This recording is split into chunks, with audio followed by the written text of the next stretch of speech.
Untamed is going to be untamed. It's going to be a little crazy. I want to talk to my people. I want to talk to my brothers and sisters.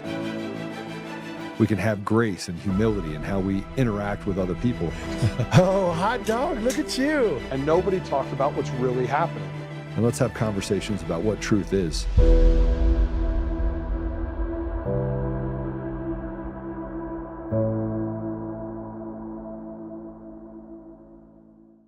Okay, well, today is going to be an interesting day for a lot of reasons. Tina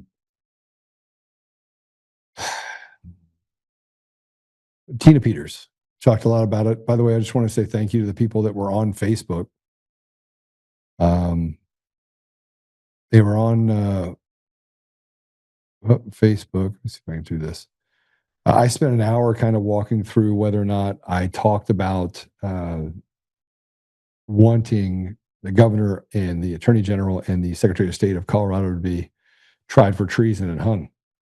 Now, the people like Kyle Clark walk past. Kyle Clark, by the way, is the longtime reporter at 9 News.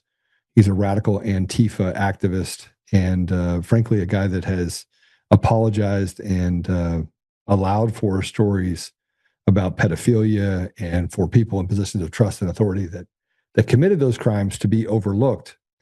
He also has overlooked stories about people who have been hurt in our community, all to focus on me, because he was told by someone that, you have to make sure you punish people like Joe for standing up for the people in this community. So just a really bad guy. But he put a story out that said that I'm calling for violence. Let me just tell you what is violent. What's violent is what is happening to our communities right now.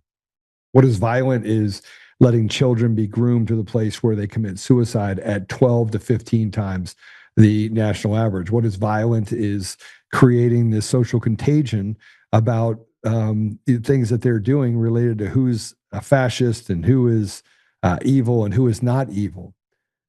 And those are the things that I think we should be more concerned with, but not these people.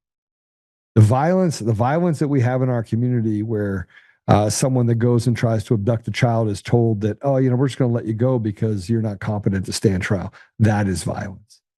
Arresting someone 25 times, putting them back on the street where they commit on the average of 1 felony every 3 months. That is violence. Allowing for gang members and drugs to flow evenly on the street. That is violence and a declaration of war.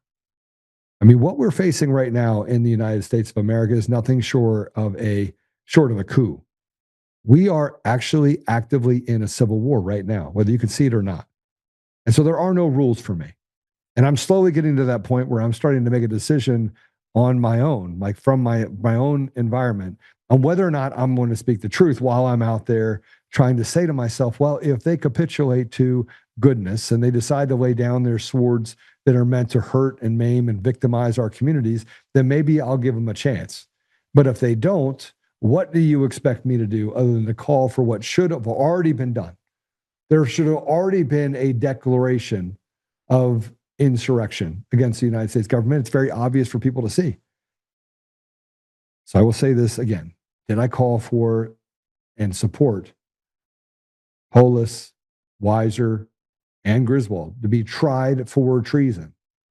Be tried for treason, and if found guilty, to hang. Yes. And they should. This is not a victimless crime. What they have done to the people of Colorado, what they have done to steal their voice, their hard-earned money, by using an election system to get themselves elected, nobody would have elected them. They're unelectable people. They've done horrible things to the American people. The judiciary is absolutely rotted out to the core, and it is filled with people that are put into those positions by these 3 scumbags. But it is not just the Democrats. You have what I call Democrats wrapped in bacon, parading around as Republicans that are equally responsible. Matt Crane is equally responsible. And that brings me to the other part, which is Tina Peters remains in custody. Now, we know that that's in large part caused by a guy named Todd Blanche. Todd Blanche, if you don't know, is from Colorado. It's kind of funny. They have their own little cliques, their own little deal. And he wrote a strongly worded letter to the DOJ saying, let him out, a formality he was forced to do. And for those of you that also don't know, Pam Bondi does most of her business from Florida. She's not even in D.C. Todd Blanche is there and basically acts as the proxy for Pam Bondi. And Pam Bondi flies up for some of the indictments. And if we look around the room, we have some people that are doing serious business to get Tina Peters out. Peter Tickton, doing an amazing job. John Case, amazing job. There are attorneys that are actually trying to push through and drudge through a judiciary that is meant to slow down. We have a ruling that we're waiting on from a judge who is pondering his political future and probably doing a little bit of negotiating on that so that Tina Peters can be out of jail and at home. And they let her out on appeal because she just won the one appeal. The judge did the wrong thing there in the case where she was found to have recorded a conversation in contempt of court. That was thrown out. And now we're on to the other one with Judge Barrett in Mesa County, who colluded with the DA, who colluded with the AG, who colluded with the Department of Justice in order to persecute a 70-year-old Gold Star mom. But Todd Blanche is a guy that we should be paying attention to. He has a lot of authority. It is not uncommon for the United States Department of Justice to ask for someone to be moved to a federal prison. That is not out of the realm of possibilities. It is not even abnormal. What is abnormal is that any sort of agreement between the federal government and the state government is usually honored. In this case, Tina Peters is a witness in the crimes committed against the American people. Now, no amount of charades or in gaslighting is going to change the fact that every day now it intensifies as to why Dominion sold to quote unquote Liberty Vote and the absolute number of problems that we have at every state, at every level about our election systems. And nothing becomes more evident than the absolute irresponsibility and betrayal that we have from the DOJ and the FBI and frankly, parts of the cabinet. But we do know what effective looks like. We look at Bobby Kennedy, he is effective. You look at ODNI and Tulsi Gabbard, who said there's massive problems inside of the election system. And again, sniff the butt, sniff the rim. President Trump was very clear in 2020. He knew that the election was stolen from him. He knew that there were problems down in Georgia. He faced indictment after indictment after indictment after indictment. And Mr. President, Tina Peters is not the only one facing lawsuits, lawfare, and a captured judiciary and legal branch that have weaponized themselves against the American people. I don't know how someone doesn't reach in. You can see effective. You can see Bobby Kennedy is a Democrat, by the way, and he's effective. He knows how to get things done. He's not fearful. And you could say that it's because Bobby Kennedy has had a lapse of judgment and frankly doesn't give a shit. That's probably somewhat true. What was always true, also true, is that these Democrats were trained in a system to be effective and to get across the finish line. Republicans were trained to talk about it, not to be about it. And that's why I look at President Trump and I'm like, you make a better Democrat than you do Republican historically. Because if you want to look at effectiveness, look no further than what has happened to infect our government. And when they effectively get things done, it is not from a Republican standpoint. Republicans do maintain the status quo. They hold people accountable. They throw people in jail that commit crimes. Democrats, much more effective at actually changing policy and getting to a place where they can basically just ruin everything. And when they were done with the inner cities, they looked around and said, what's next? And they go, let's just go after the suburbia. Let's take that over and let's send we already got the institutions. Let's go after the elementary school kids. And the parents just kind of shook their head. Oh, just trust your teacher. To me, it's the people in the Democrat Party. They have brainwashed the most effective people. There are very smart people in the Democrat side. On the Republican side, we are just too wholesome. And we are afraid to just call it what it is. And people that say that they believe in God, they want to follow God. I had the conversation with Sam. You'll hear that on Friday. But even as you walk through all the stuff associated with what we're at right now, 10 or 11 months later, we are in an anemic state at best. And the people that are most effective right now in making serious changes are Bobby Kennedy and Tulsi Gabbard. You can look at what Kardashian Patel are doing and Dan Bongino are doing. Dan has no real life experience in managing anyone. He was a Secret Service agent, and then he turned to be a podcaster. And all of his flamboyance and all of his bombastiousness that he has, and his, given what it, I mean, being a security guard for important people is an important job. You got to be tight and right on recognizing the threat that's in front of you. But now you go to the FBI and you apologize for the FBI and you basically shit on the American people. The FBI is as ineffective as it possibly ever could have been. And I'm not talking about the people in the FBI, because now that I've had conversations with people in the FBI and I can see that they're filing grievances, you see what Kyle's talking about with Steve Baker and the pipe bomber, and they have enough information. This would have resulted in an indictment, but they won't indict this person. Shows me all you need to know about the fact that our side is the side of anemacy. It is the side of a lack of character. Now, you could say bad character or good character, you should have character. Our side can't even decide what character even is. So Tina Peters rots in jail because of an ineffective group of people. And I'm not the smartest guy in the world. I've been literally flying through and learning by the book. I read a lot. And then I read more books, and the more books I read, especially of people's personal experiences. I just finished Fred Galvin's book, A Few Bad Men. And I sent a text to him and I said, listen, I can't believe this, man. I can't believe that the same thing that happens to every whistleblower happened to you and the 7 from the MARSOC group, and how they could do that to people who have served our country, were willing to give their life. And they could let somebody in a foreign country just lie about them with impunity and then take the side of them over the good men that sacrificed everything to fight for American values. And so all I could say to him is, I'm sorry. But if I'm honest, there's just a lot to be sorry for right now. I'm not as sorry for what the Democrats are doing. I can see it very clearly. I actually know what the symptoms are. I can see what the problem is. It's real easy to fix. But even if we fix it, the vacuum will be great. And people that are saying that they're Republicans will stand up and say, let's just go out there and harvest more ballots. Let's be the the Scott Presslers of the world. Let's ignore people like Professor Clements. Let's ignore people who were able to scrape through and create success from very little, that show a high aptitude to get things done. And let's replace them with people that are politically motivated. That's what I see now. Political appointments, ambassadorships, things like that won't see the problem, that can't see the problem, that don't want to solve those problems because of the things that it might expose downstream. Tina Peters is 70 years old. She's in prison right now, not because of the Democrats, but because of us. Because of us.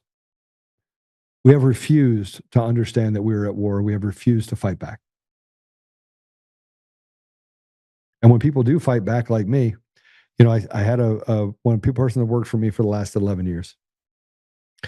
And he said, Joe, I have a hard time talking to you. And I said, why? And he says, because every time that I come to you with something, I feel like I should have gone further and understood exactly what you were going to come back at me with.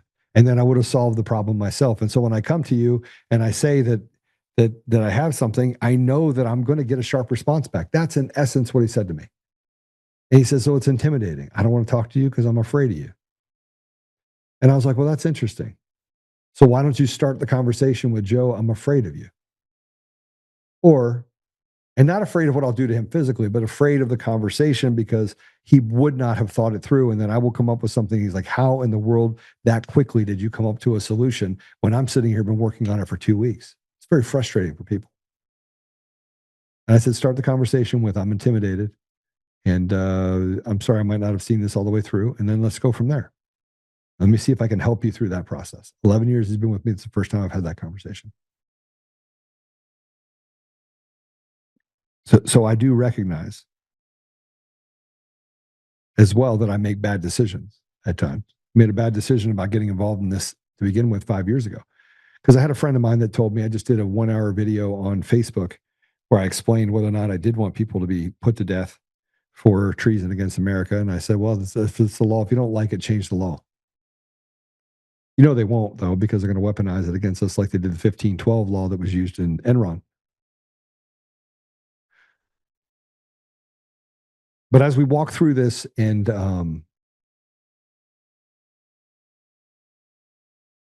think about what we're trying to accomplish with Tina Peters and with this election fraud, our problem is actually not the Democrats. See, bad people will only stay within the guidelines that you give them. If they step over the guidelines, they're afraid of consequences. Now, that includes judges. That includes lawyers. They don't like to be disbarred. I got sued for defamation by a second person other than Eric Coomer. And this person was the man that went over to Ukraine and said that I slandered him for calling him a man, I think. I don't know. I don't remember the whole thing. But the case got dismissed, thrown out. And the attorney for that person was disbarred because he committed judicial misconduct in the case.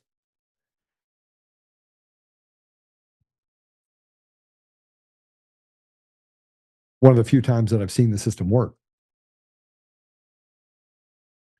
But when you have more cases out there, lawfare cases out there, and you have a lack of effective leadership within our own government, and they use the excuse that, well, you know, it's complicated. It's not complicated actually at all. Then you have people like Tina Peters that get to rot in jail. And they rot in jail because of our own side, betrayal against the American people.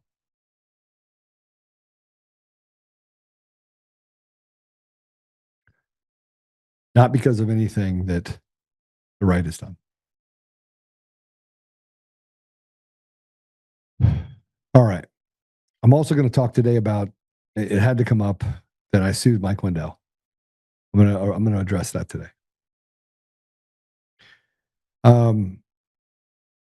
We have the Antifa arrest down in Texas. We have the election fraud, reporter exposed 2020 theft shut down by Elon in 2024. We're going to go through that.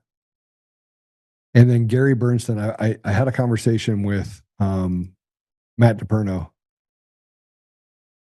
and who, by the way, he's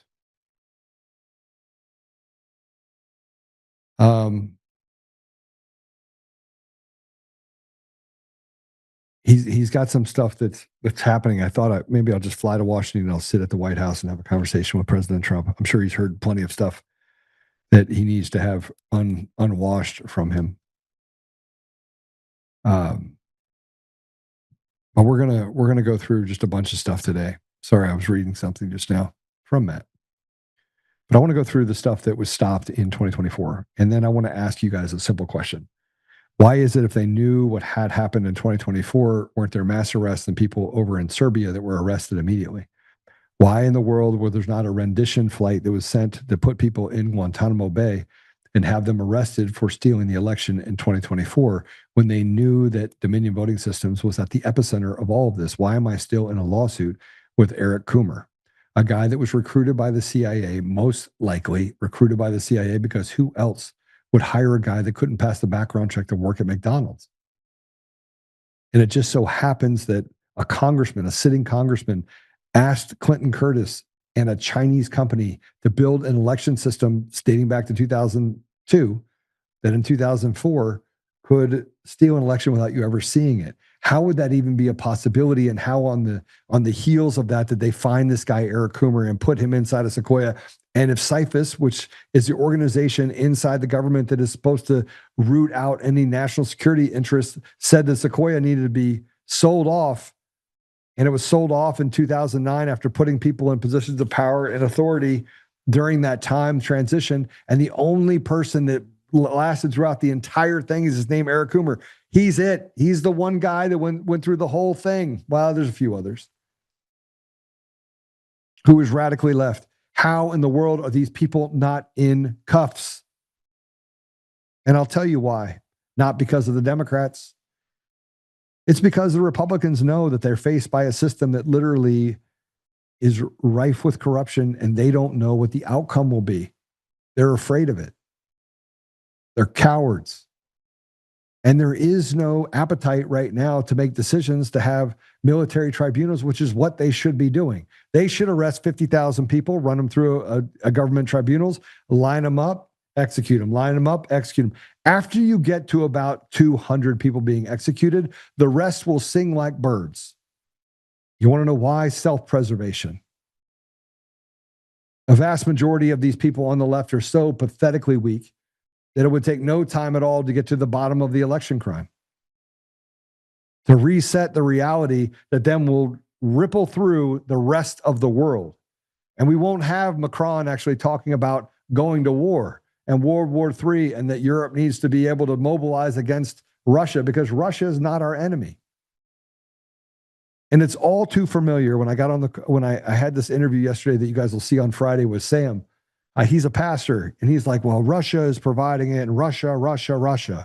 And I'm thinking to myself, so I can be accused of being a Russian sympathist for being smart and recognizing that if Russia were the problem, Russia wouldn't just box up a bunch of AK-47s and send them in the mail to different countries in Africa, including Nigeria. Sorry. Niger Delta is what I was talking about or thinking about. So let's talk about this. Do we have our guest yet? No? Yes? Yeah. Okay. So let's talk about Emerald Robinson. She went nuclear on more proof of the 2020 election was stolen. By the way, I've been putting this stuff on X all day long. All day long, I've been putting stuff out. This is what happened in Nevada. This is what happened in Michigan. This is what happened in Texas. This is what happened in Colorado. I have screenshots about things that are happening in Colorado that people don't even know we have screenshots of. I got people like Matt Crane that's saying that all the county clerks and recorders are all on board to make sure that Tina Peters stays in jail. So I pick up the phone and call a couple county clerks and recorders, and I said, did you agree to sign on to a letter to keep Tina Peters in jail? And every one of the ones I talked to said, no, absolutely not. I want nothing to do with it. Why are you putting me in the middle of this fight? Why do we even have an opinion, is what one said. Why do we have an opinion on whether or not Tina Peters should be in jail? We should say, listen, no 70-year-old woman who is in poor health for a crime that did not have anything other than the intent was to protect the American people should be in jail for any time, one of them said. Well, that's interesting. So who's Matt Crane talking about when he says the county clerks and recorders all believe that Tina Peters should be kept in jail? What kind of diabolical person? I tell you what kind of diabolical person. His name's Matt Crane. That's the diabolical person that would want to keep a 70-year-old Gold Star mom in prison who previously had cancer and is in poor health and has been incarcerated for over a year, trying to uncover election fraud against the people in her community, which is her job. Only devils would do that. Oh, unfortunately, only devils whose wife works for Dominion/Liberty Voting. So we're going to talk about the DOJ challenging some things, some gun law bans. And I think we have an interview. We'll figure out whether or not we have an interview or not here shortly. We will get right into it. But let's talk about right now, if we can, Emerald Robinson. Let's start at the top, shall we? So this is the first tweet. And this tweet was, no, this is the wrong one. This is the wrong one. This is the wrong one. This is the wrong one. Let me see if I can get this straight here for you real quick. It's going to go backwards. So if you just go to her page and go all the way down to number one, it's going to go about 25 or 26 down. Let me see if I can see it while you put it up on screen while you're doing it. About halfway down. I'm going to go all the way to November 23rd. Go ahead and put down that November 23rd should be Emerald Robinson talking about Dear Elon Musk.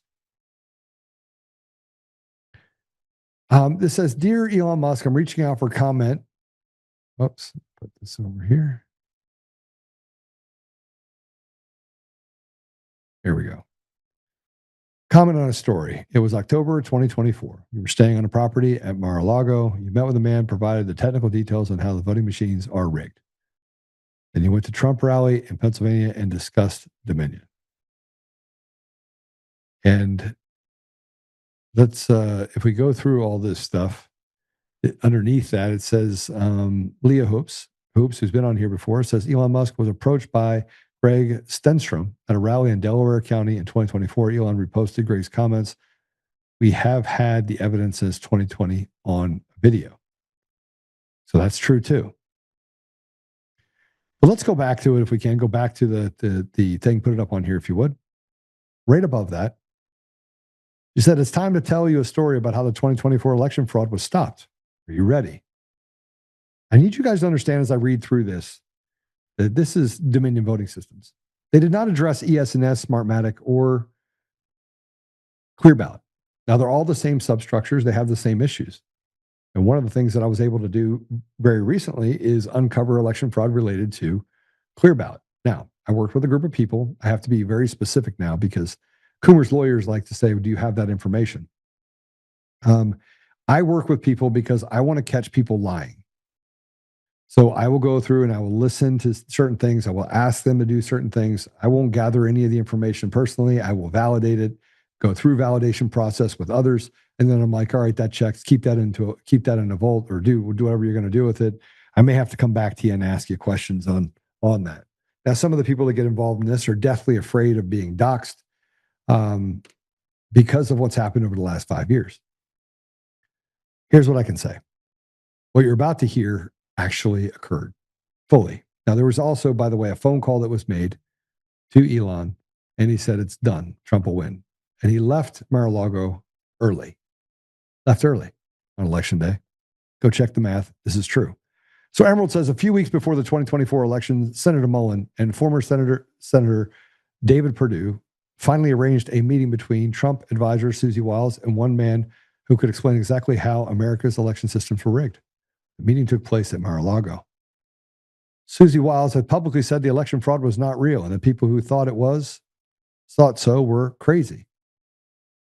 After the briefing, she didn't know what to think. She asked for a piece of cake. She ate it slowly. Then she made the decision. Trump's team should be briefed too. In the end, the man stayed at Mar-a-Lago for 3 days to brief everyone. There was only one man who Wiles trusted to confirm it all, Elon Musk. A call was made. The man found himself in a room with Musk. Musk declined to sit through a full briefing. Just give me your data. That sounds exactly like Elon. So Elon Musk read the AI summary of the technical data. Then he picked up his phone and made a call. We have a problem. It's true. Then Musk got on a plane to host a Trump rally in Pennsylvania. It was October 17th, 2024. Elon got on stage and attacked Dominion. Who was the head of Dominion for strategy and security, Dominion voting systems, all the way up to the 2020 election? His name is Eric Coomer. See, if Eric Coomer wouldn't have, as I believe, gotten drunk, as I believe this is how it happened. I believe he got drunk. Sat around, he was drinking, and decided that the thirst that I'm getting from making all these posts and saying, un-Trump me, wasn't enough for Eric Coomer. He wanted people to know in his bombastiousness that he was responsible for making sure that President Trump was not going to be president. Don't worry about it. Trump's not going to win. I made effing sure of it. Okay. He was one of many, many, many, many people at Dominion. A relatively unknown force, propped up by saying I have a PhD whose PhD thesis seems to be used mathematically in PID controllers that were put inside the election. He picked up the phone and he made a call. We have a problem. It's true. Okay, so as we go to number 5, real quick, Elon Musk said at the rally, there's always the question of Dominion voting machines. It's weird that they used in Philadelphia and Maricopa counties, but not in a lot of other places. Doesn't that seem like a heck of a coincidence? Musk was warning us the system was rigged. See, but he can't come out and say it's rigged. You know why? Because we're not afraid of their side. We're afraid of our own side. Because making that admission makes you the same as President Trump, an enemy to this radical agenda. I have an enemy. There's many other enemies. Patrick Byrne, in the middle of all this, says Emerald is breaking the story at last. See, Patrick Burns on the other side has been probably one of the most, sane voices in all of this. A man that has taken very little credit, done very little to, put himself in the limelight. Sometimes gets out there and does interviews as an eccentric introvert at best, and but a very good dude, right? He likes to be barefoot, but he's a good dude. He's a very good dude. Number 6, how could the 2024 steal be stopped a few weeks before the election? A man who briefed Musk had a team at Patrick Byrne and Gary Bernstein. The team had recruited a dozen people who knew how the rigged system was built in Venezuela. They had worked for Smartmatic and Maduro. Number 7, a group of whistleblowers were hiding in a hotel in Gstaad, Switzerland before the 2024 election. That's where General Flynn flew to see them. Flynn asked, okay, so this is interesting. Flynn asked, how long was has election fraud been going on? They said, Venezuela now rigs it in 72 countries for the last 20 years. Now, if I was in America, I'd be concerned. But if I was in any one of the other 71 countries, I'd be more concerned. See, in 2004, when Hugo Chavez was being installed in Venezuela, they had the perfect deal. They could just bankrupt the country, destroy people's lives, and make it a hellhole so they could basically hide. You ever seen The Lion King? You ever see when evil took over and what happened to the kingdom? That's what happened in Venezuela. A lot of similarities that we're dealing with right now. Only this isn't a cartoon, it's real life. And a lot of people died under that regime. Number 8, the whistleblowers from Venezuela had video meetings with Musk's team and Trump's team to explain the technical details of the election fraud.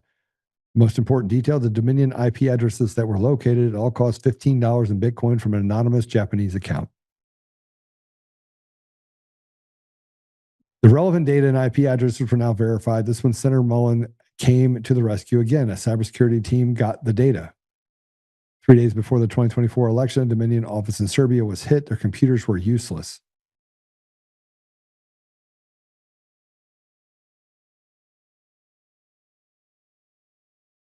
Eric Coomer, Dominion Voting Systems, Fox News settled, Newsmax settled, all because judges weaponized against them. Judges again weaponized against the American people for Comey and Letitia James. They weaponized again at the state level against President Trump being on the ballot in 2020 or 2024 and said that he couldn't, only to be overturned by the Supreme Court. It might make the Supreme Court do one thing drastic, and that is replace every judge out there and issue new elections for every position across the entire country and freeze out the media. That would have to happen. Otherwise, frankly, there's no way to fix this because it was a slow boil towards this communist regime. And every person, by the way, that was in those positions of trust or work for the government should be disqualified, in my opinion. Number 10. On election day, nobody knew if the cybersecurity team had been successful in knocking out the Serbian computers. Everybody at Mar-a-Lago had to wait for the results without certainty. Man who briefed Musk flew to Oslo that day. His team would flee USA if they failed. Now, you remember what I said I was getting ready to do in 2024. If Kamala Harris was going to be elected, you could check my deal. I was out. I was leaving the country. I had 2 countries that I knew of that I could go to very safely, and a third that was on my bucket list. It was the only places that I thought I could have been safe. I knew that I had to leave.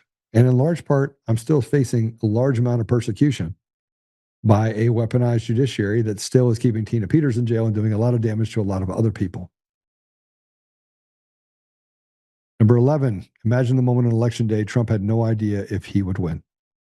Patrick Byrne watched results from Qatar. Gary Bernstein watched from Switzerland. All of them would be hunted down if the 2024 election fraud was successful, and the USA would be finished. Number 12. I mean, as I'm going through this deal, one of the reasons why I don't really enjoy, what are they called? I don't enjoy influencers. They don't have any real life experience. I can't identify with them. Right. I go look for people and try to figure out who's being honest or not being honest. And I heard Bernie or Benny this morning. He's talking about it, and again, these guys they don't think that it makes a difference, right? They're just in it for the clicks and the meat, and staying in that little group. That's why I said our side is actually the problem. Like I've had to build up my Twitter following 6 times, 7 times. No, that's not true. My total following across the board 6 or 7 times. X is 3 times. It's my 3rd time.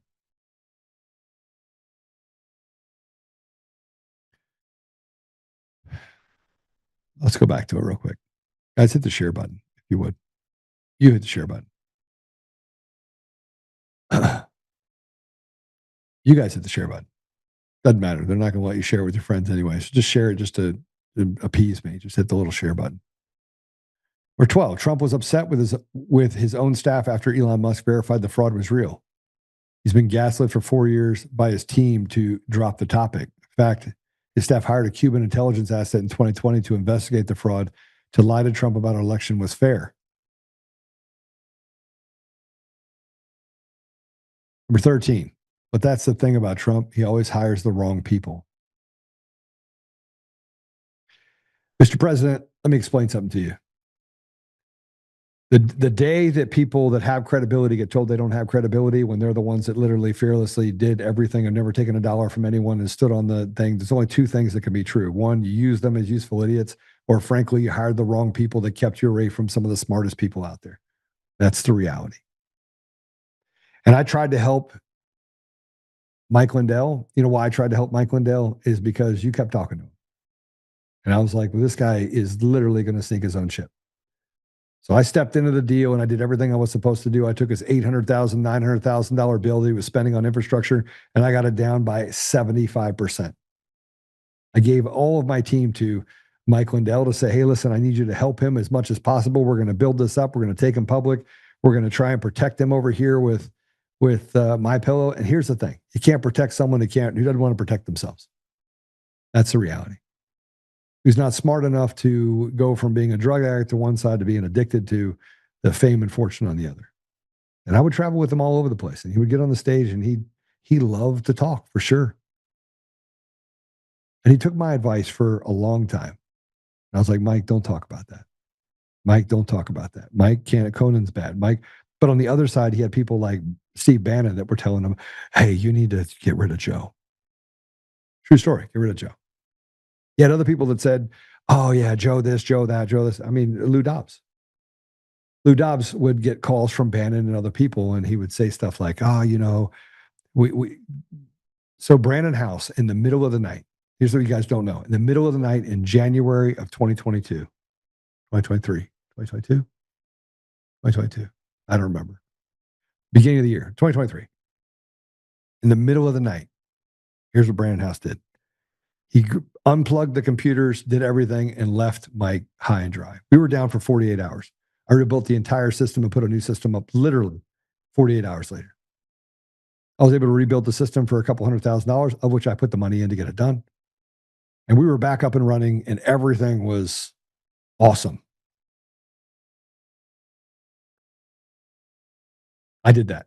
He got abandoned by Brandon House, who then, by the way, subsequently abandoned him again at his own trial. He was supposed to testify for Mike Lindell and didn't show up. True story. Check the math. You go ahead and check it. The people that were supposed to stand up that said that they were friends with Mike Lindell never showed. Yeah, me, I'm pissed off. He's took $3-4 million from me. I got up on the thing and I'm like, Mike takes bad advice from a lot of people. Mr. President, so do you. You got a big heart. You got this huge, huge heart. You want to help people. It's evident. Man, when you step out there and you go, and I'm guilty of it, but you step out there and you want to help people and you know they're going to shit in your face and you just take it and smile and nod. You hold it all in. Somewhere along the line, you will deliver the fatal blow back to them. But you got people that frankly work for your tech companies, and your tech companies are not doing well because frankly, they don't know what they're doing. They're just trying to chase Google. Well, that's not really how you make a successful business, is by following someone else's business model. You do it by addressing the problem, find the problem, fix that problem right there. Once you fix that problem, and you build on that idea of, okay, this is the major problem that people have. I'm going to fix that problem. Nobody ever became successful in life drafting off of someone else's idea, because there's already that idea out there. So you're going to just do it better. Now you come to the market, you can say, well, there's the Excel deal. And so you had Acrobat, and you had Microsoft Excel, and then you had the Acrobat version of Excel, and one was going to beat the other. Okay, they hit the market around the same time. That's not what happened here. You're late to the party. And the same thing can be said for politics, is that you're a brilliant businessman. You brilliantly know how to negotiate, but you hire the wrong people. You hire people that tell you that they're of the pedigree. I got to tell you something. The reason why the left is successful is because they brought people like Bill Gates in. He is diabolically smart, but he's not really of the right pedigree, is he? They found good people. So let me finish this one. Here's the thing about Trump. He always hires the wrong people. Yeah, you got Bobby Kennedy right. I think you got Tulsi Gabbard right too. Person that wasn't, I would not, I mean, everyone's pissed off at Susie Wiles. But let me just be very clear. Without Susie Wiles, we don't have this meeting with Elon Musk. She is the gatekeeper. So for all of you people that want to get pissed off at Susie Wiles has to deal with the crazy and the insane. And the things that people were feeding her, where they're the rhinos, they're the ones that are getting their information from everyone else. When she ate that cake slowly, she says, holy shit. She knew she had to do something. She did, and it resulted in President Trump becoming president. She single-handedly, Susie Wiles single-handedly, President Trump has said she's probably one of the most powerful women in the world. I believe that. Why? Because she actually knows when the gig is up. Okay. So sorry, Mr. President, going to point it out. You got your foibles and you hire the wrong people. You trust people. Even though when you say you don't, you trust them. His own advisors had tried to keep Trump from meeting with the team that saved the 2024 election.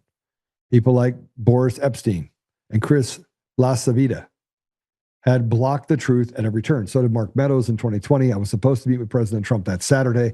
Instead, they attacked my company, tried to steal the $3.5 million I had in my bank account, which may not sound like a lot for a business to have in the account, but they were trying to take it all. And destroy my business. So I had to fly back on Friday. I was supposed to meet with them on Saturday. I got a phone call saying, Joe, where are you? I said, I went home. I had to save my company.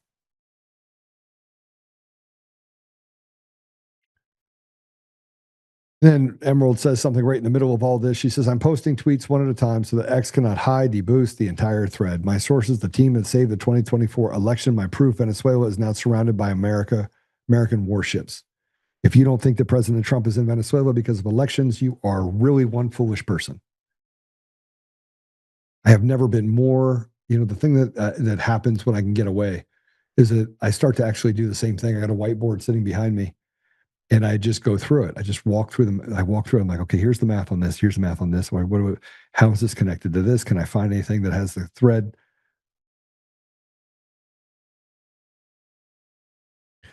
Number 14. Let's call the team that saved the 2024 election the Three Musketeers. That's the man who briefed Musk and Gary Bernsen and Patrick Byrne. I've now interviewed them many times, along with Smartmatic whistleblowers from Venezuela. I've confirmed key facts with ODNI. So why don't we know? Let me just tell you why you don't know. Because it is all about theater. It is all about how you put it out there, and you're afraid that someone that if you go too fast, then people don't have the ability to stew on this. That's why I've been very patient with the whole process. $140,000 in sanctions and counting. And the fact that I put up with a court system that is absolutely corrupt, and why I will call out the fact that treasonous traitors need to be hung by their head, by their neck until dead. Here's where the story gets really wild. The Three Musketeers were also the ones that warned Trump about election fraud after the 2020 election. Where do you think Sidney Powell and Rudy Giuliani got their information about Smartmatic and Judge Janine got them connected? See, here's the problem. Here's the problem that I have. See, when I went to the information prior to actually getting involved in writing the model that said, all right, here's how they're going to steal the election in the 2020 runoff, nobody in their right mind that would have met with me before that runoff election and that I went through such specificity of information related to how they were going to steal that election. Nobody in their right mind would not think, all right, this guy like looked at it. He had to have known. We didn't know a lot of things. Okay. But Sydney knew that I didn't record that call. And when Sydney put it out there that I have a recording of the call, one of two things was true. Either she knew what she was saying was false or somebody told her to say that. If somebody told her to say that, why didn't she tell me that when we had a conversation to talk? And why, when I talked to Jenna Ellis, who was the conduit to Sidney Powell, did Jenna Ellis tell me, oh, she made a mistake, we'll clean it up later? And why in the world, when I asked Jenna and this other person that I was talking to about Chuck Faddis, why in the world did she not say, yes, he's working with me? Why would he say, yeah, I think you can trust him? Not, you can trust him, but I think you can trust him. Why not be honest with me? Why was there such evasiveness? And hence the fact that I feel like I got set up by a piece of shit, which, by the way, I mean, in retrospect, they're talking about him. He wrote a book about it. Let's talk about a book, which drives me nuts. In the middle of talking about all this stuff, Gary talks about a book written by Chuck Faddis. And I'm thinking to myself, what's wrong with you? I'll say it. What is wrong with you? You talk about a book by another guy while you're talking about the election stuff. You're not a serious person. And then you get the vernacular wrong, which is fine. Because then I reached out and I'm like, listen, Patrick, oh, man, the vernacular is wrong. He's not, he says, leave it alone. I said, okay, I'll leave it alone. Because the person I do trust in all this is going to be Patrick Byrne, which, by the way, does not get any credit, doesn't even ask for it. He is definitely one of the three musketeers in a good way. This is the big one. Tune in. It's Patrick right in the middle of 15. Let's go to 16. So Trump had good intel about the fraud 2 days after the 2020 election. But then Trump called in Kushner to gather a legal team to handle it all. Kushner's team was briefed next, but they dismissed the intel and did nothing. Rudy and Sidney were hung out to dry with no help. So maybe Rudy and them were hung out to dry, so they hung me out to dry. Here's what I know. I was in Washington on January 5th and January 6th. I wrote the model in December of 2020. I'm the one that took all the arrows for saying that, hey, Dominion's a problem, and here's this guy, Eric Coomer, and here's this connection to Antifa, which then connect to all the other pieces. And oh, by the way, he runs the entire system. I was willing to do all that. Cost me everything. Everything. It would be important to many people.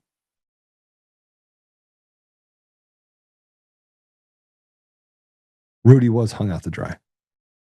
And he had him dead to rights. Number 17, let's return to 2024. Trump has won. It's Christmas. The whistleblowers from Venezuela have moved from Gastad to Bahamas on tour visas to protect them. They're being hunted by the cartel. They need to get to the U.S. to testify and bring down the rigged voting machines. It's February of 2025. January of 2025, I wrote a bluff, bottom line, up front. I sent it to people that were in President Trump's corner in 2020. I said, hey, you might want to pass this up. Thanks, Joe. I'll take care of it. I'll send it to you. It's February 2025. Time is up now. With their visas expired, the whistleblowers would be sent back to Venezuela and killed. So Patrick Byrne got a catamaran out of Florida and sailed in the worst storm possible to the Bahamas in order to smuggle them all illegally into the USA.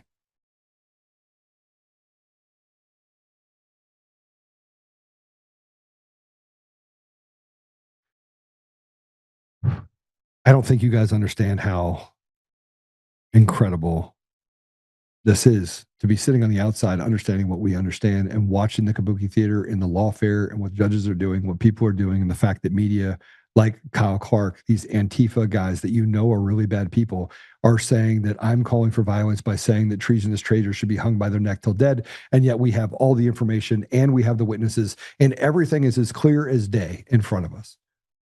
And yet they want to tell us that somewhere along the line that I'm saying something that is out of the ordinary. or that I'm lying.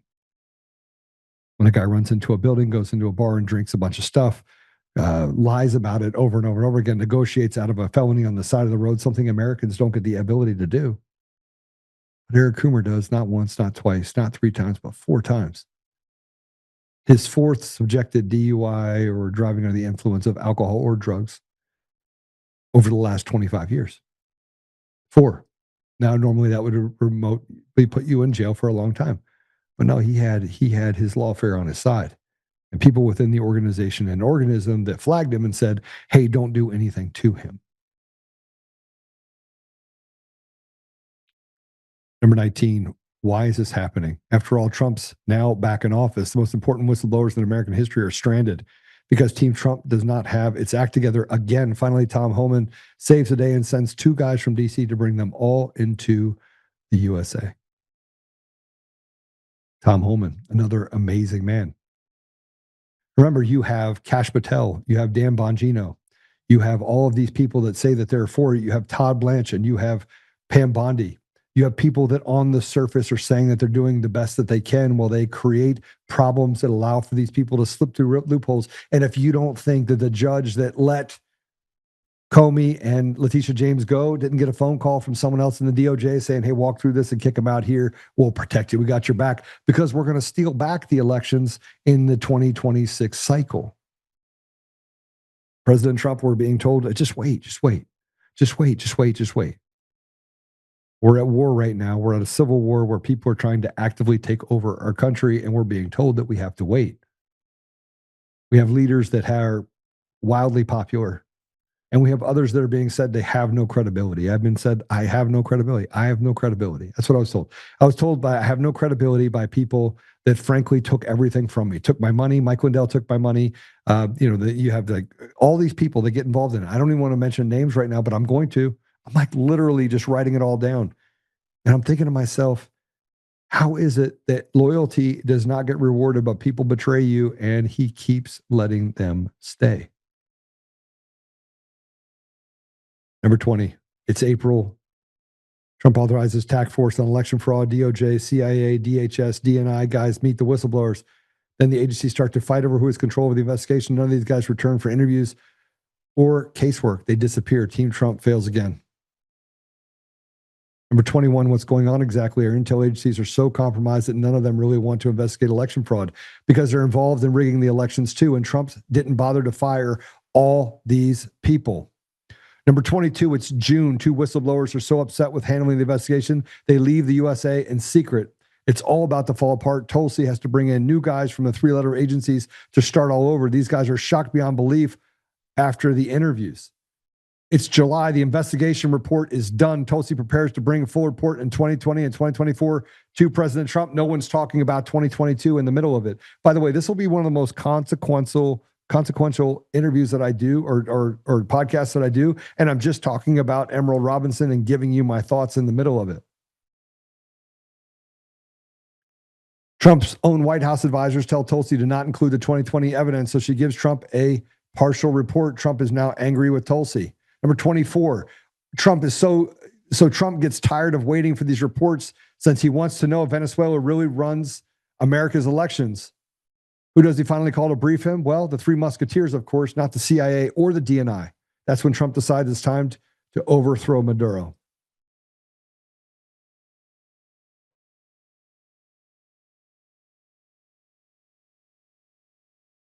Let me tell you guys something. I asked my wife a month ago. I said, are you upset with me for what I've done over the last 5 years? And she looks at me and she says, no. She goes, the thing that I'm upset about the most is what it's taken from you in the last 5 years.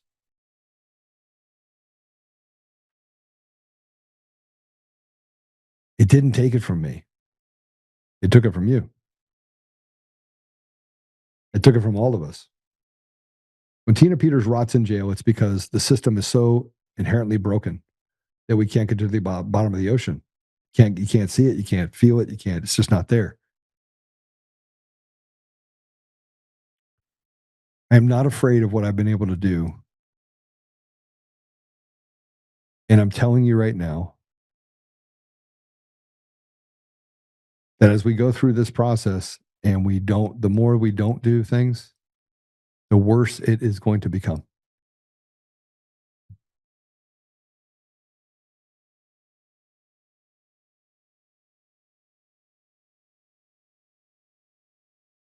I have a guest that I'm going to bring in, but before I do, I want to go through this article in the Westward. November 25th, bipartisan county clerks call on governor to keep Tina Peters in state custody. There's a picture of me and Tina Peters on the front line. It says, Peters fortunately went to jail with right-wing podcast host Joe Oltmann. So let me just tell you about the right-wing podcast host. Number one, I am a technology guy. I'm actually really good at what I do. Really good. I built a successful businesses with partners all over the country. I do podcasting because I give up 2 hours of my day. I don't get paid to do it. All the support you guys give us, it funnels back into taking care of the team so that they can make sure that they take care of things. But I'm not a podcast host. But this is what they do when they want to take credibility away from someone and saying he has no credibility. So let me just tell you what I've done. I built a company. I'm a 2-time Ernst & Young Entrepreneur of the Year nominee. I was a finalist in 2020. I was set to sell my company, and I was the darling of the tech business. I was thinking way outside the box. I was building stuff nobody else was building. I understood systems and how they were built very, very well. And that has carried down to me even learning systems very quickly so that I can do things like run an entire network with 20 different channels going at the same time.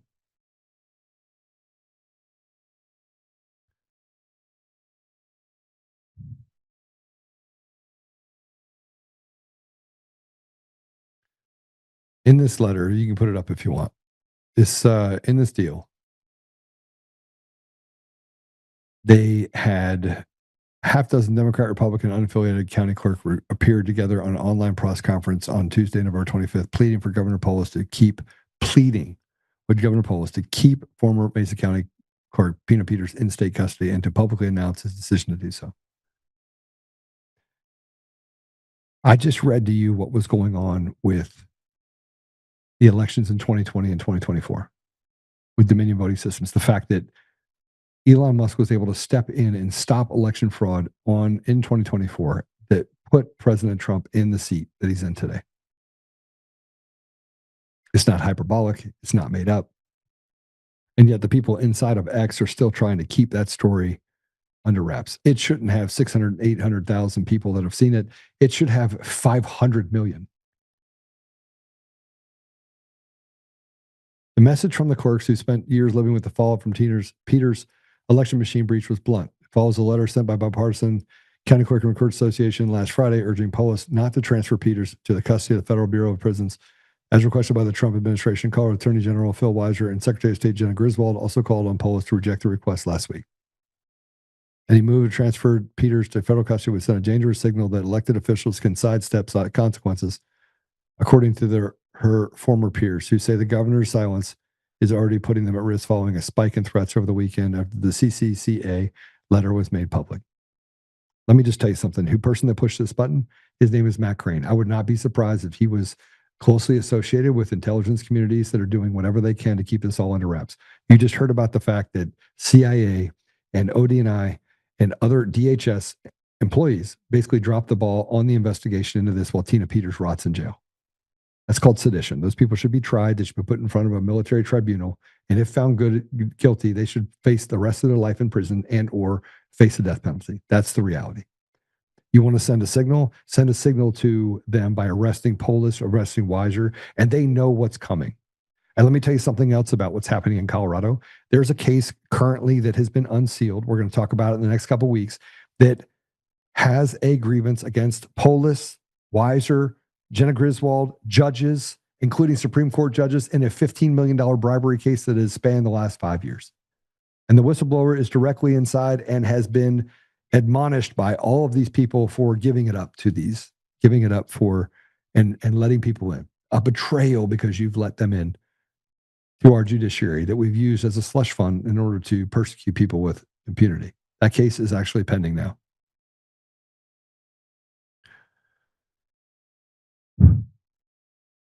I actually, by the way, like the guy that wrote this article in the Westward. He's actually a good guy, Brendan Kelly. Yeah, I kind of like him. He's a leftist, but whatever. He's still a good guy. County clerk begs Polis keep Tina in custody is another article from Attorney General. This is the NPR News. Yeah, I got honorable mention in this one too, where I said that people should be hung. All right, we take that down and we go on to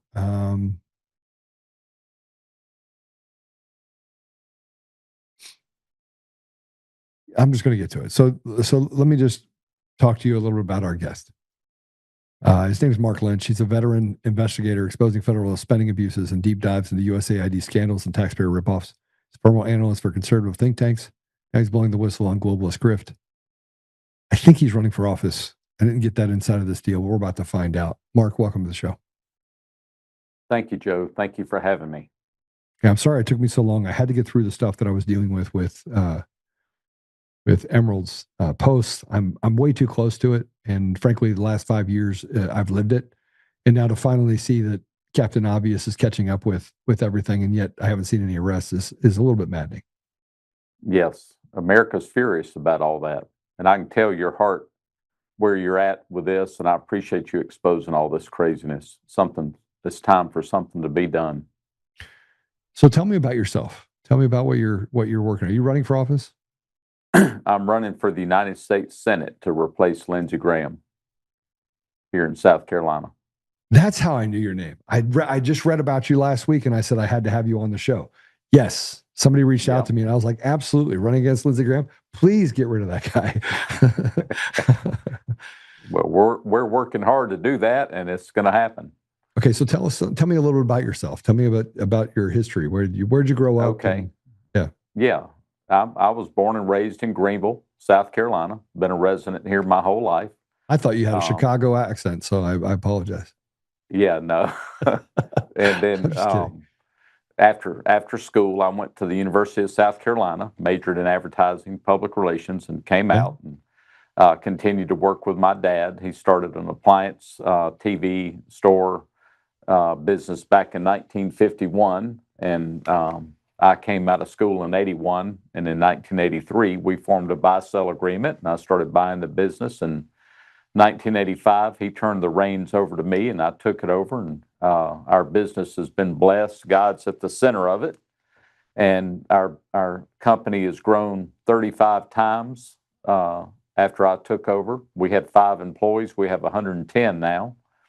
When I came into it, we worked out of a 3,200 square foot facility, and we now are in a 132,000 square foot facility, and we have our warehousing all under the same roof, and so that makes things a lot better logistically. I was about to say it's over 1,000 square feet per person, so I hope you got some warehouse stuff that you're doing in there too. Yes, sir.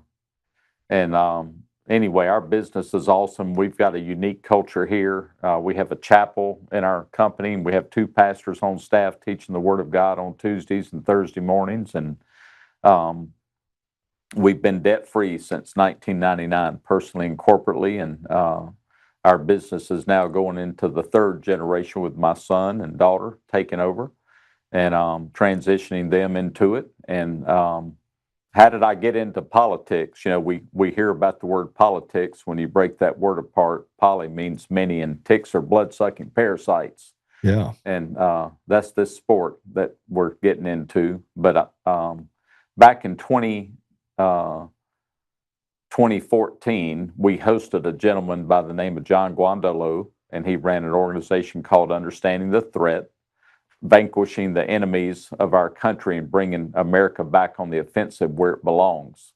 And he was a Marine captain for 15 years, and later he was the head of the anti-terrorism division of the FBI.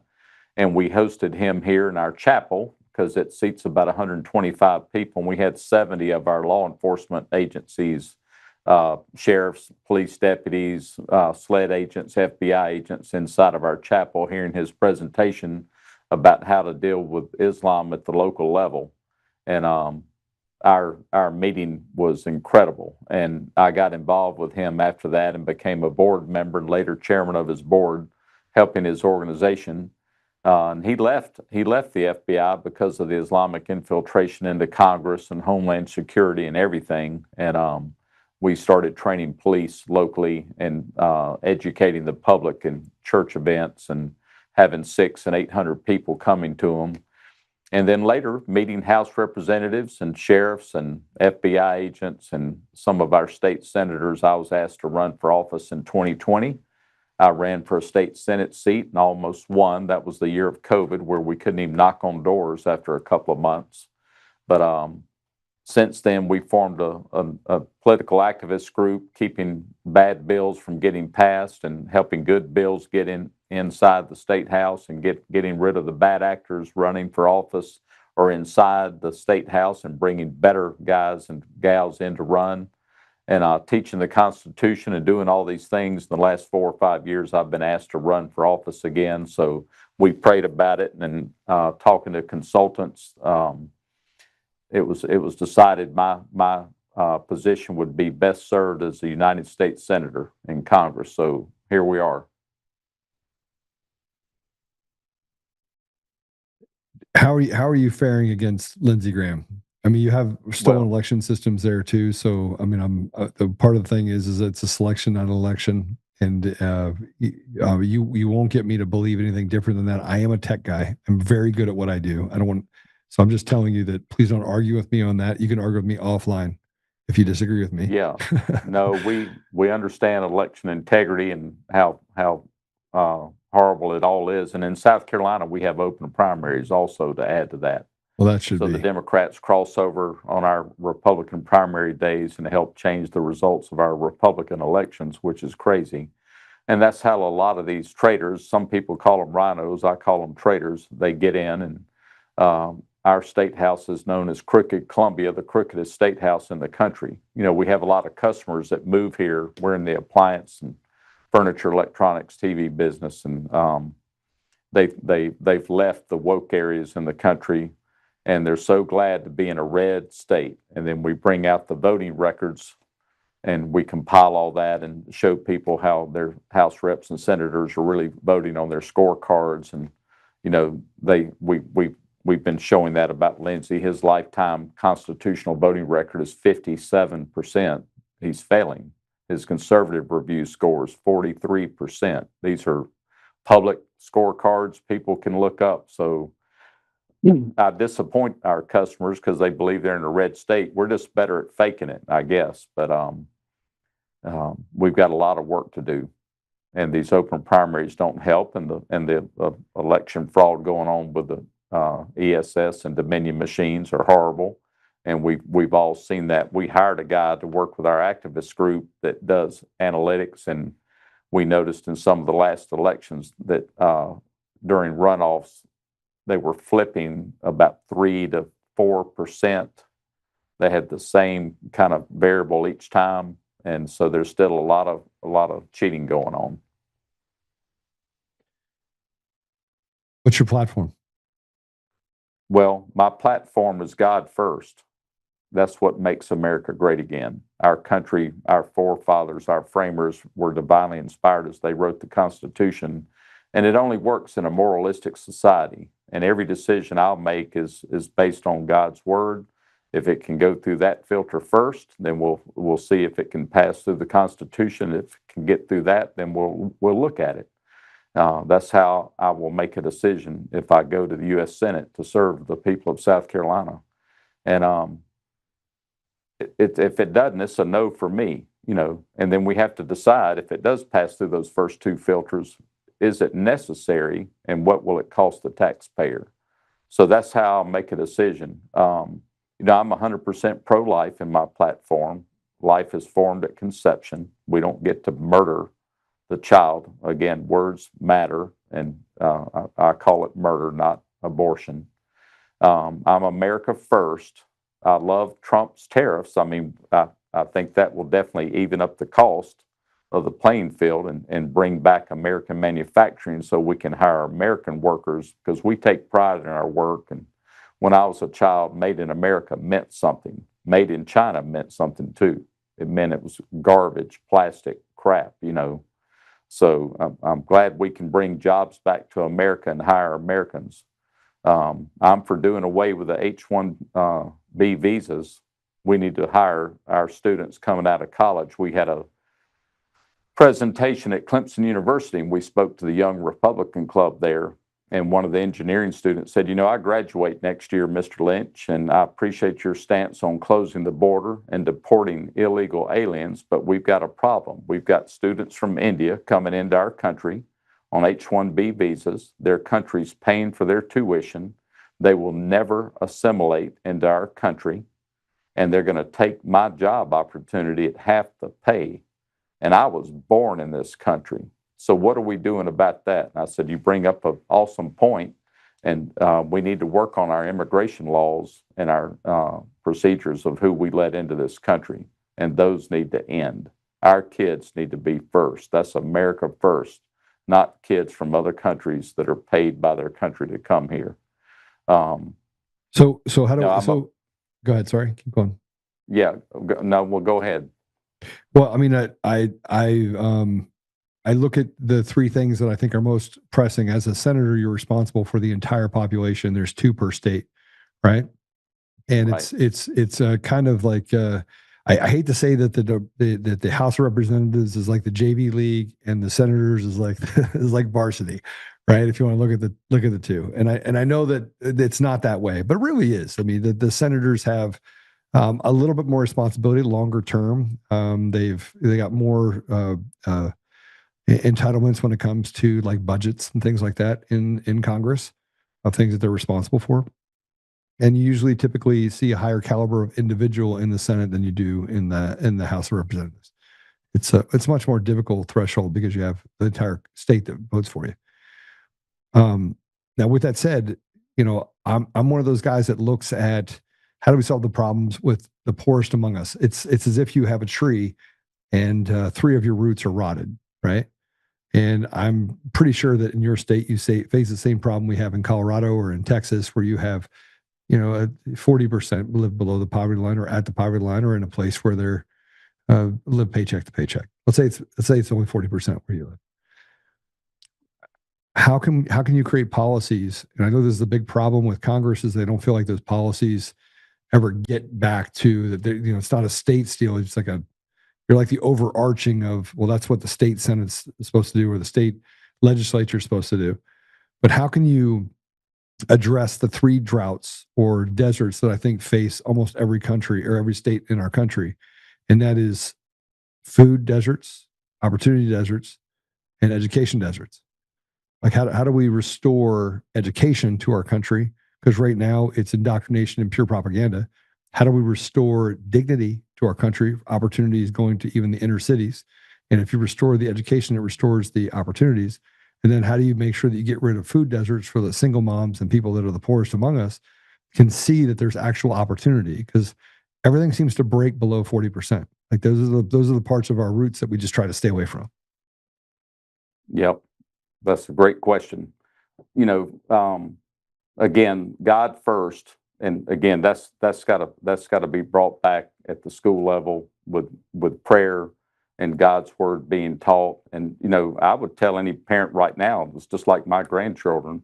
My son and my daughter both have 2 kids each, and they understand they're going to be homeschooling their children because our curriculum is not America first. We have, ever since core education came into the picture, our kids are being taught to hate America. Socialism's okay. Hate your parents. Do whatever you want to do. Get a transgender surgery. All the horrible stuff that we've allowed the enemies of our country to write to brainwash our kids and control their thinking. And we're seeing that happening. You know, we've had Islamic infiltration into our seminaries in Dallas, Texas, and Marxist teaching that it's good to be gay and come out and start your gay church and marry gay couples, and everything's completely upside down. So we've got to get control of our public education curriculums again and analyze that and get it rewritten and get government out of that and bring parents back into the involvement of it. And a lot of that happened in 2020 when we saw, when our kids were at home, what they were looking at online and the materials they were reading and the books that they were studying, because it's all X-rated stuff in the third grade and up, and so we can't have that. Our kids are being taken from us if they're not killed in the womb with the murder called abortion. They're being captured later in their minds and corrupted. And we had a documentary that a lot of good people in the country put together that came out in 2020 called "Whose Children Are They?" And that exposed a lot of the Marxist communist curriculums going on and what was going on with our budget in DC, paying for these organizations to write this garbage that our kids were studying. So it's all broken and it needs to be taken over and rewritten completely. And I'll help influence our governor and work together for South Carolinians to get their educational systems fixed. And we're not going to pass kids forward just to get more federal funding. When they can't read or write yet, they need to stay back and they need to be taught. It's not about the teachers advancing kids and earning more credits for their schools from the federal government. All that's horrible. The Department of Education, like many agencies and departments our country has allowed to be opened, are unconstitutional. And when we're talking about inflation and the budget, experts that we work with tell us that probably up to 80% of the budget in America could be resolved if we got rid of all the unconstitutional departments we've created in our country. Our government's way too big, the payroll's too big, and it's crippling America. The people know how to do most of this much better, and in a capitalistic society, competition brings the best. It'll bring the cream to the top, and we'll get better curriculums and better things done and end this inflation cycle that we're in. And we got to quit. I know when the government closed, the SNAP programs ended, and I'm glad of that. We've got too many people that have abused those systems. There are some people, yes, that need a hand up, and they need to be taken care of. But we have allowed too many millions, trillions of dollars to go into these programs that's just funding the cause of socialism, which is communism for dummies. They're going to be dependent on the government. The Lord says, if you don't work, you don't eat.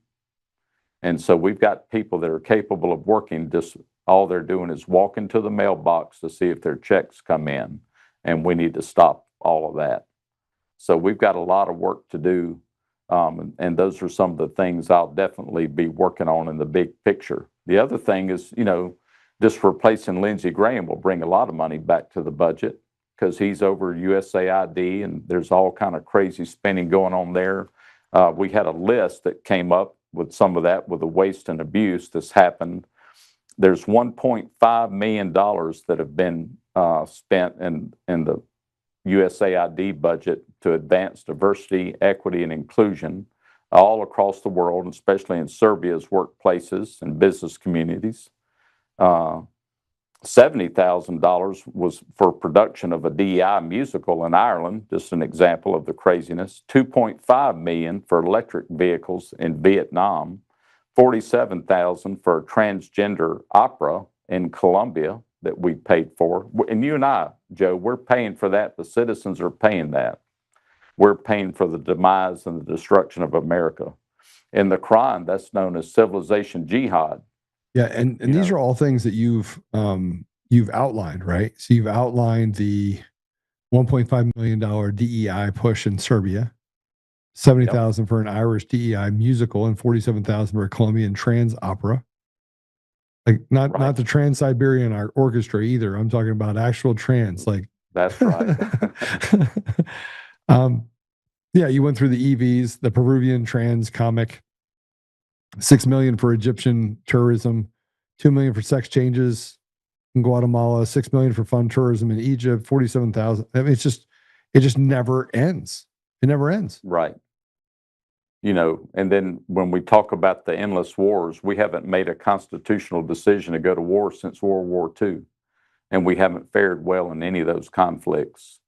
And we're sending our young men and women into endless wars while people like Lindsey Graham gets rich off of the deal. And he's all about, conflicts. And, just recently in the Ukraine, this last part of the year, during the summer, Lindsey's going over there spending $400,000 a night, no telling what he's doing. And Trump finally brought it up, what are you doing? You need to watch your mouth. You're not our Secretary of State. That's Marco Rubio's job. And he's trying to keep war going in the Ukraine with Russia while Trump's trying to bring peace talks between Putin and Zelensky. And he went there. He went.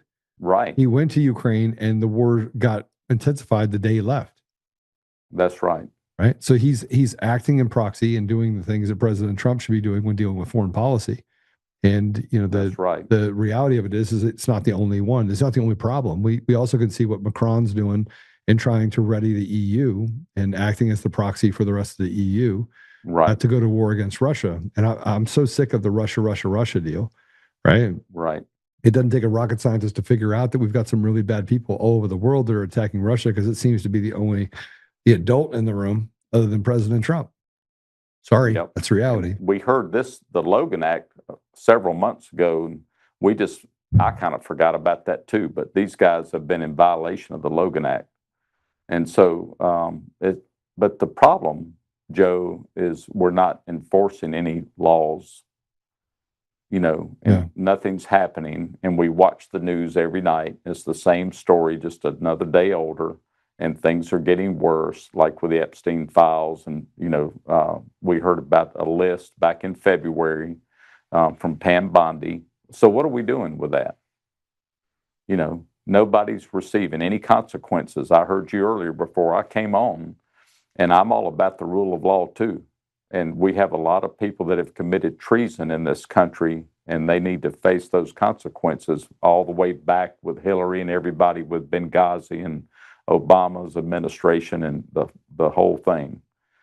These people are getting away with murder.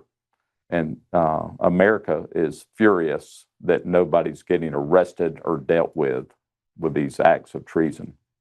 And, we need to run our country like we used to. And we need to go back to the pocket-sized Constitution and get away from the annotated Constitution, which is a book that weighs about 20 pounds. It's about this thick, thousands of pages. I had the privilege of meeting our Supreme Chief Justice in South Carolina, Judge John Kittredge, and he said, "Mark, you get it. I make all my laws, all my decisions as a judge on the Supreme Court of South Carolina based off the Bible and the Constitution." He said, man has always pridefully wanted to control other men. We want to be God. Some men do with their pride. And they now work off of the case law from the annotated Constitution that they wrote, where God divinely inspired our founders of our country to write the Constitution. And if I get in the United States Senate, my only authority, the only job really I have, is to serve the voters and the citizens of South Carolina and America and protect their God-given, unalienable rights. That's the job, to serve the people. All right. So let's I'm just doing a little bit on Lindsey Graham, see what that guy's doing right now. He's deep in the middle of doing nothing.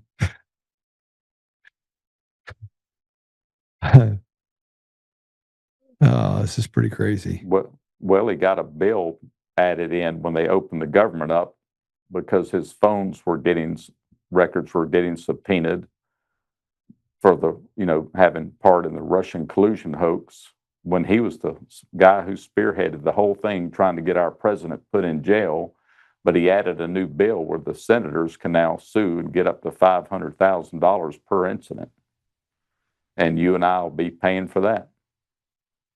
Yeah, so it's just it never gets better, right? Right.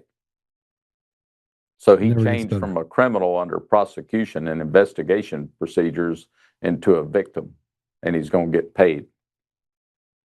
And that's his new slant right now in the news. And look what happens to Americans. So the reason why, by the way, I brought up, I want to get back to it real quick. I ask weird questions because I do understand how the machine works, how the state machine and the federal government machine works, and how funding happens and dollars move from the federal government back down to the state government, even those people are proxies and or citizens of that state, right?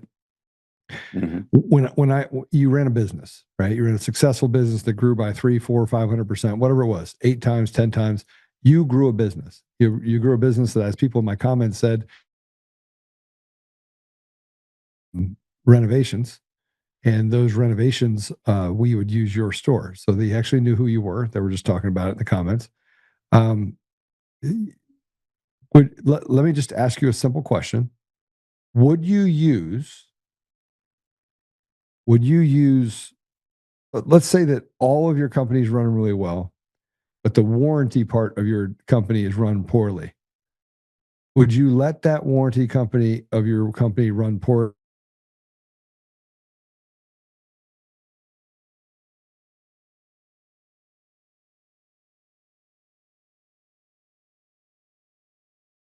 It and dig into it and fix it.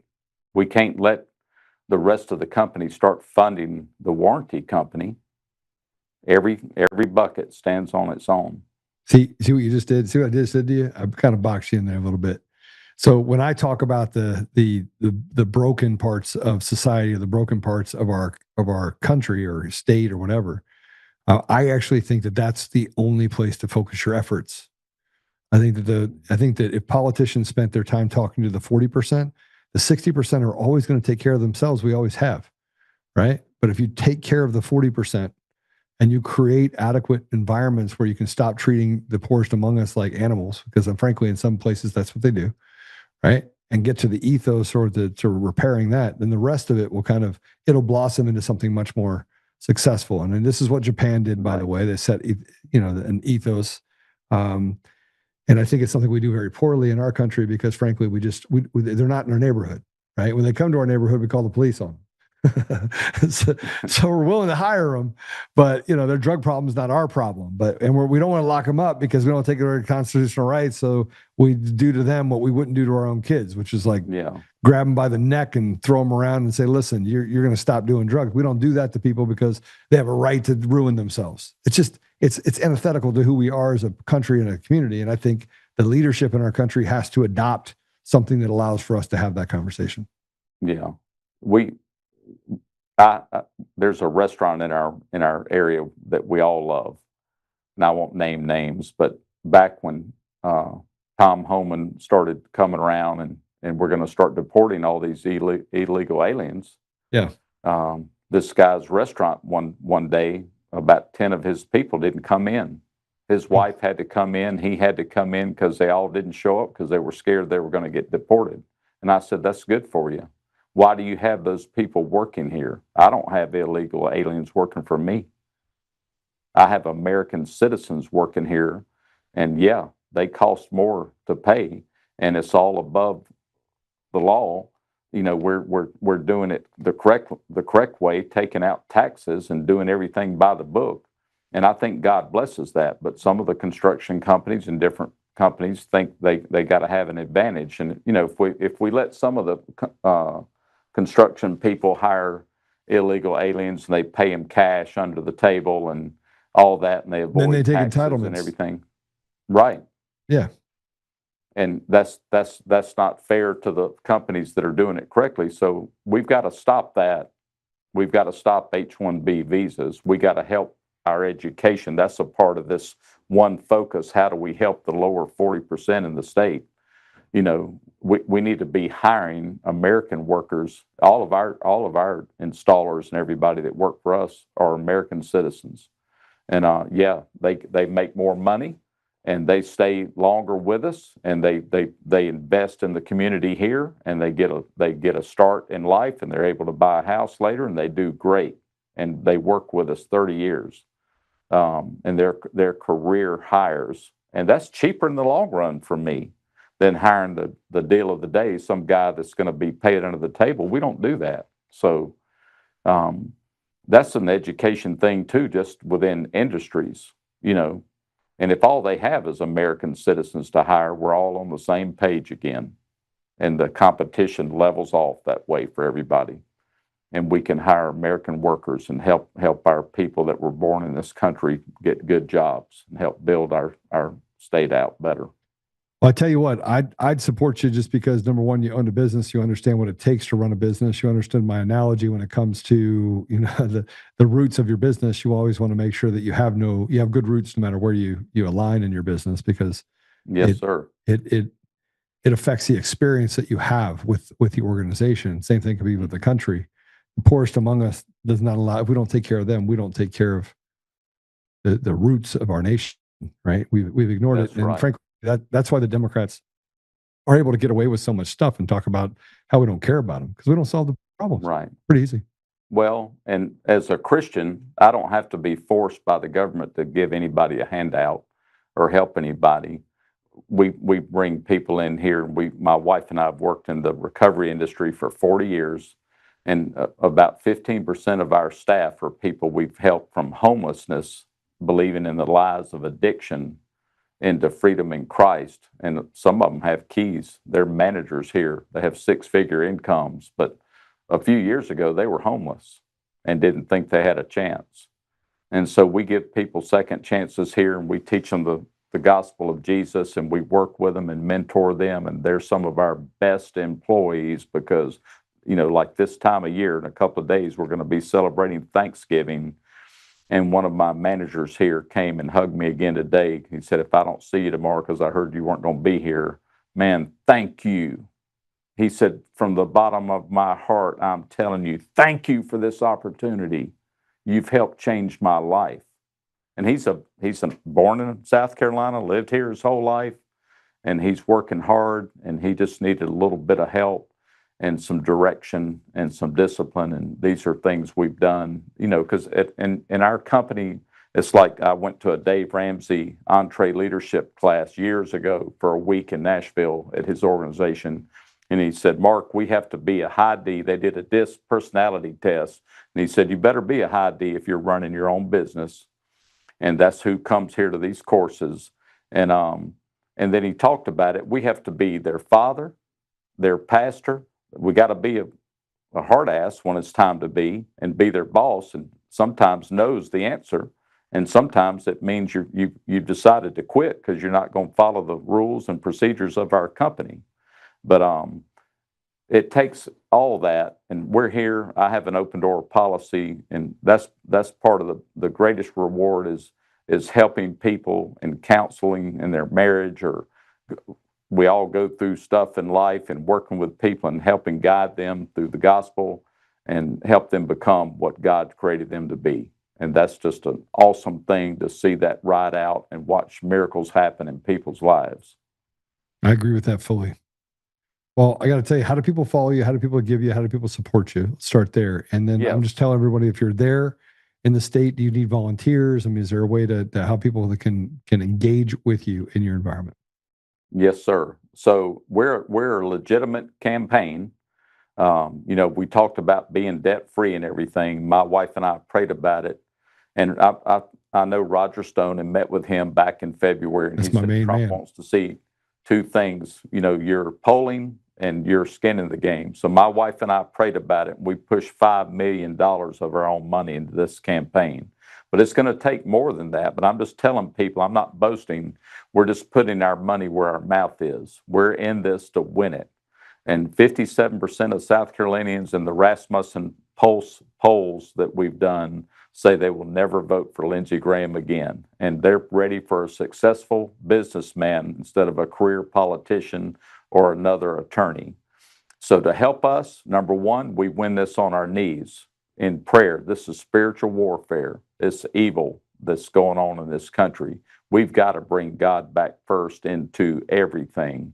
And I'll help keep other U.S. senators accountable and talk to them in the bathrooms and the halls and in the Senate chambers. If they're truly a Republican, it's time for us to honor our oath that we've taken to preserve life, liberty, and the pursuit of happiness. Go to lynchforsenate.com, spelled out F-O-R, Lynch for Senate.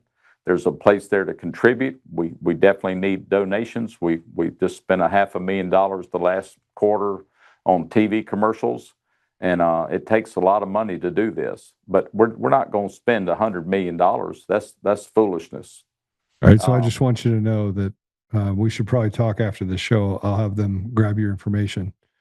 Okay. I'll have them send me your information. I can help you in ways that I can help you. I appreciate that. And I know I can help you because I'm helping others. Yes. So I know there's some ways that I can help ease the pain for you and make things I can help you. Okay. So, and then they can sign up on our volunteer page to help as we get closer to the time to knock doors and put signs out. So sign up and help us. All right, we'll do. Brother, thank you, Mark, for coming on. I appreciate you very much. I appreciate you putting God first, then your family, also putting skin in the game. The last 5 years has been difficult, but worth it, right? So if we can get to the bottom of this and we can redeem and restore God to our country and to every part of our way of life, it's what needs to happen. So I'll be following your campaign all the way through, and I think now's the time for you to defeat Lindsey Graham. He's just yes, sir. He's just a really bad person. And he's just a man. Just a man. It's happening. You gotta, the thing that I always say is you can't forget where you came from, right? And you can't act as if you have all the answers. And he feels like he has all the answers, and he answers to someone, but it's definitely not God, and it certainly isn't he shows a lack of regard for the American people, almost as if they're slaves. So God bless you, and we'll be praying for you after the show. All right. Thank you. All right. Thanks a lot. So I really wanted to have Mark on. Somebody sent me something originally to connect with him, but he actually is very modest about his background. His background it's significant, right? And putting $5 million into a race that may or may not be won, knowing the things that are in place, such as election machines and fraudulent ballots or mail-in ballots, or it's a place of uncertainty. So imagine having the faith to sit down with your wife. I did this 5 years ago. I do this pretty much all the time now. To sit down with your wife and say, I think we need to put, they say that we need to have skin in the game. Skin in the game could be $500,000. It could be $1 million. It doesn't matter. He's like, no. I'm going to put $5 million in. I want the people in my community and in my state to recognize that I'm here to help them. And it doesn't matter how much money I spend. It doesn't matter how much money I have. Never seen a hearse with a U-Haul behind it. I'm willing to put up what it takes in order to make sure that they know that I'm committed to the people in my community and my state. So my hat's off for Mark. You get a chance to have a conversation with Mark, you should go to his website, give him a little bit, put a couple dollars in the coffer. Even if you're out of state, you're not precluded from actually giving, or you're not precluded from giving him money. You can drop money into his coffer. You can also, if you're in the state, volunteer. I'm sure he needs volunteers to go around and knock on doors. That's probably the most tiring part about it and most fulfilling all at the same time. So go ahead and do that. I'm going to quickly go through. No, I'm not. I'm not going to talk about it today. I got a bunch of stuff to go over.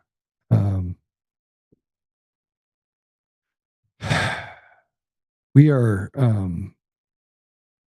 going to talk about Antifa tomorrow. And we're going to talk about mass arrests of ICE protesters, and we're going to talk about Kyle Clark. We're done.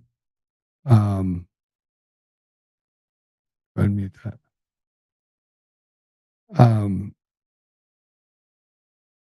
Yeah, we're going to do that. We're going to do that tomorrow. Because today I wanted it to be about what was it about. So I just want you to hit the share button. I want you to hit the up button. I want you to do things that act like you're about it. See, we always do this thing like we want to talk about it and be about it. Well, you have to go through the actions at the time that you're doing it and say, hey, consider this. Consider what he's saying. Many of you have been listening to me for a long time. And to that, I'll say thank you. And in the week of Thanksgiving, I'm grateful and thankful for the people that listen. I'm even more grateful and thankful for the people who continue to pray and support and do the things that are necessary in order to stay in this fight. And if you're on the edge, if you're on the fence and you just don't know if you want to get involved, or you feel like, okay, you're doing your part, I would just say this: pray about what it means for you to be involved. Yeah, that's it. All right, let's pray. Father God, thank you for the opportunity to be here today. Thank you for the courage that you give me, the tenacity that you give me, the character by which you have me operate, to be honest and authentic, and to talk about things that are truly at the forefront of my mind and my heart. Father, we don't want blood. Yet we want accountability. We want consequences. And the anger we feel when we see our brothers and sisters be adversely affected, it's real. It doesn't matter what we're talking about, whether it's medical malpractice or just absolute in-your-face corruption or the stealing of elections. We feel like we're being held hostage by really bad people that just lie to us with impunity, and we're just supposed to take it. We don't want to take it anymore, Father. We just want to get to the bottom of it and actually have a real societal shift, real change. That means examining the bad roots of our government and our country, cutting them out completely. Father, I just ask that you give us the strength to be able to carry forward, to give us the ability to have all of our hope in you, Father, all of our faith in you, and that we can follow through and make good decisions to never become the very thing we're fighting against. I ask you to bless Mark in his campaign and his wife and his relationships with his children, with his wife, with his family. He's able to balance this campaign with honoring his family. Father, I ask you to please bless Tina Peters. Give her the strength to be able to push through this and supernaturally, whatever needs to be done to get her out of jail, Father, I just ask that happen. I say these things, Father, humbly in the name of Jesus Christ. Amen. All right. I will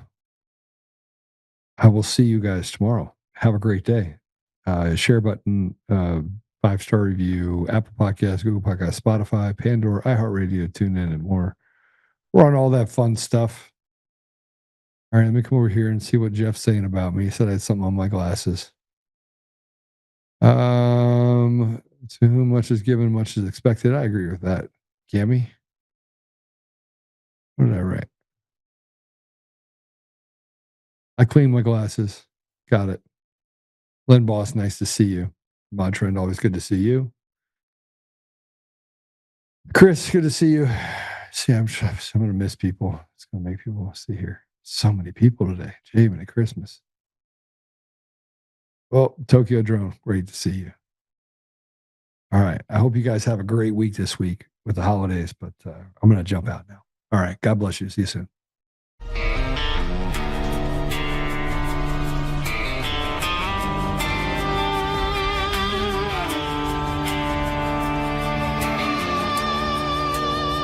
Rise up untamed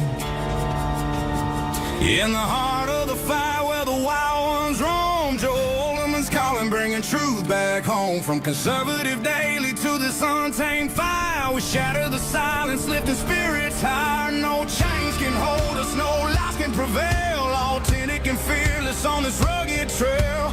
Patriots gather under stars and stripes.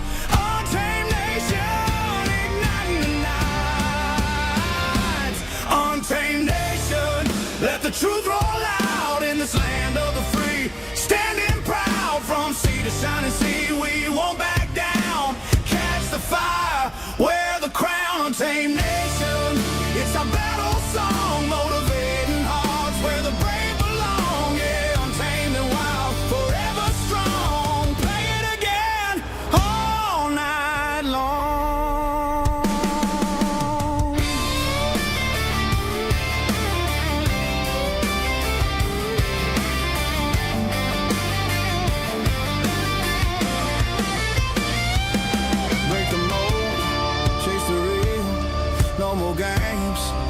the hill. Joe's voice leads the untamed crew. Truth matters through and through. Untamed nation, let the truth roll out in this land of the free. Standing proud from sea to shining sea, we won't back down. Catch the fire, wear the crown, tame nation. It's our battle song, motivating hearts where the